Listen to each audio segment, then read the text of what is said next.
So, Kathryn, what have you been called too much of? Can you list it for me, please? Too talkative, too noisy, too loud, too much.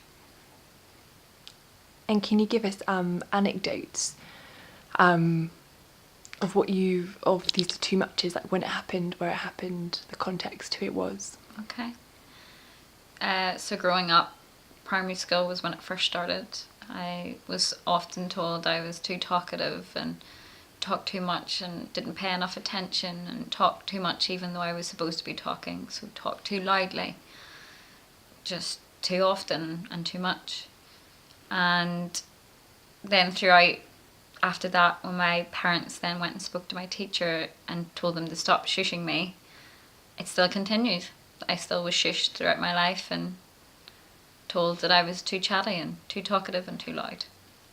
And growing up and going to secondary school, I was then bullied for my voice because I was again too chatty, too talkative, too loud.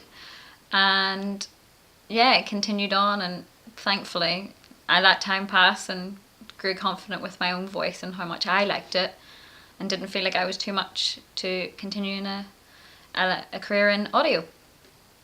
To be honest with you, the emotion I feel now is that back then I was confused. I didn't understand why I was too much because it was so natural to me. It was what I wanted to do. I wanted to talk. I think it was always wanting to make other people happy, wanting to make them, feel as happy as I felt. And if that meant me telling them stories and being chatty, then that's how I did it. Why, I think when you're bullied a certain way, you kind of have to get understanding of why people bully you. And, you're often told by teachers, oh, well, that person has problems at home, or they have this issue, or, so they're just reflecting how they feel about that on you. And I still didn't understand that because I was like, why would they consciously do that? Why would they want to hurt me just because they're hurting?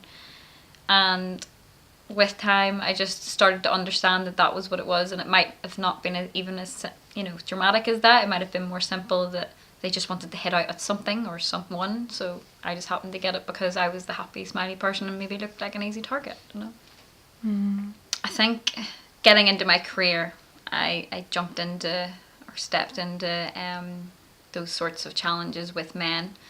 One of my first managers was a male who told me I would never work in career because he hated my voice and he didn't think anybody else would like it. So I should just not bother, really. Further on from that, I had another manager who was unfortunately male and didn't like my voice, and he told me I should start smoking. I'm just glad that I got to a point where I was like, you know what, you just don't like it. It's not everybody.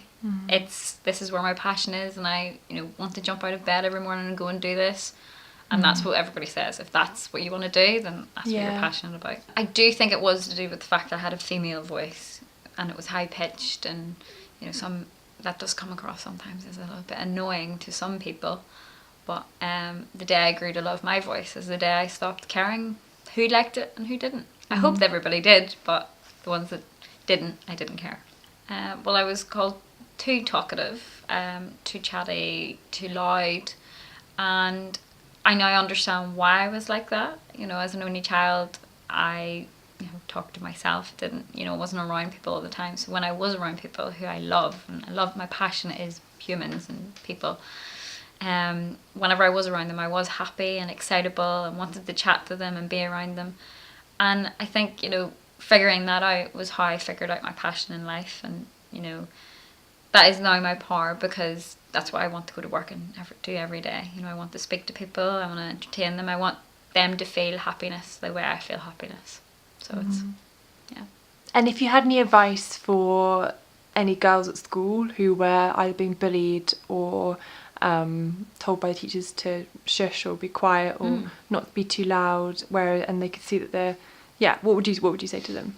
Definitely speak out. It's if your teacher is making you feel a certain way, you should speak to them. And if they don't understand what you're saying, get your parents to speak to them by all means. And there's a difference between, I think maybe, if I'm honest, there's probably somewhat of that I should have been quiet. I should have been, understanding and, listened more and been less chatty. But I think the way it was dealt with was what was damaging to me as a child. So, you know, now whenever I hear the term shush, it immediately makes me feel a certain way. And obviously that's a trigger point. And how you're molded as a child definitely changes how you are as an adult.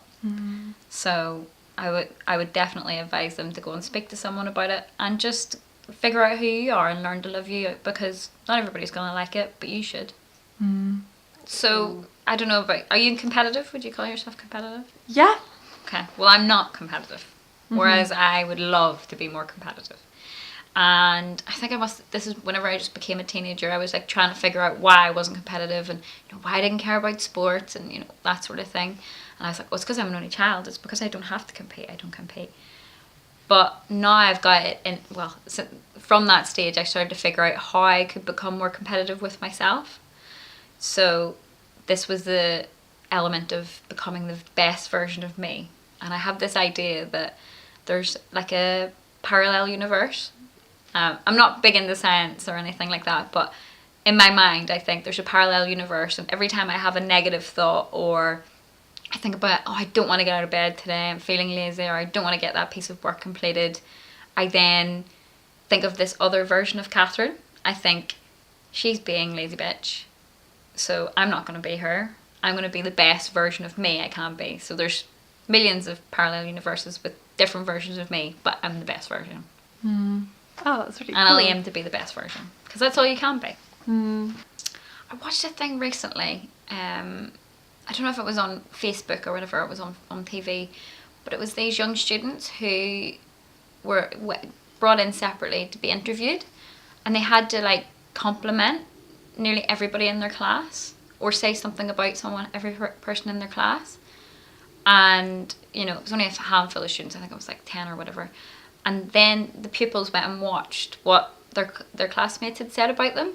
And they've all had this like, how did she notice this about me? How did she, like, I didn't think that of myself. And a lot of them got very emotional because they thought, you know, children especially at school, they only tease each other. They never compliment each other. So I think there should be more of that. And I think, you know, with mental health and things like that, there should be more of the let's make everybody great, instead of, you know, there'll always be playground, you know, teasing and all that stuff. But if you have the element of how that makes the other person feel from a young age, then I think we'll go well in teaching our children that.